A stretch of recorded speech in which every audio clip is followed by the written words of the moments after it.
2 दिन अगाडि मलाई यो फोटो पठाएर एकजना गाइडले सोध्नुभयो, हेर्नुहोस् न डाक्टर साहब, मसँग 50 वर्षको अमेरिकी महिला हुनुहुन्छ। हामी अहिले एभरेस्ट बेस क्याम्पको ट्रेकिङमा छौँ। अहिले हामी 3900 मिटरमा बसिरहेका छौँ। उहाँको अक्सिजनको सेचुरेसन 65% देखि 78% बिचमा मात्रै छ। हामी दुवैजना हातिएका छौँ। के औषधि सुरु गर्ने होला, के गर्ने होला, कि अब डिसेन्ड नै गर्ने होला। त्यसपछि मैले उहाँलाई केही प्रश्नहरू गर्न सुरु गरेँ।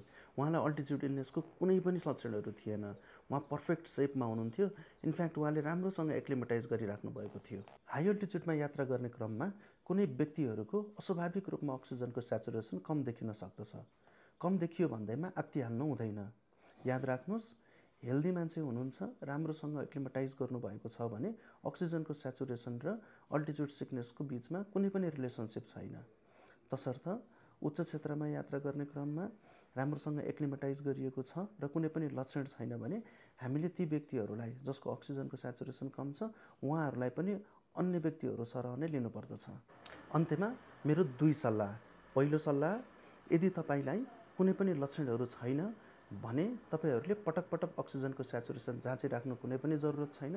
र दोस्रो सल्लाह, यदि तपाईँलाई कुनै लक्षणहरू छ र तपाईँको अक्सिजनको सेचुरेसन पनि कम भएको छ भने तुरन्त चिकित्सकको सल्लाह लिनुहोला। धन्यवाद।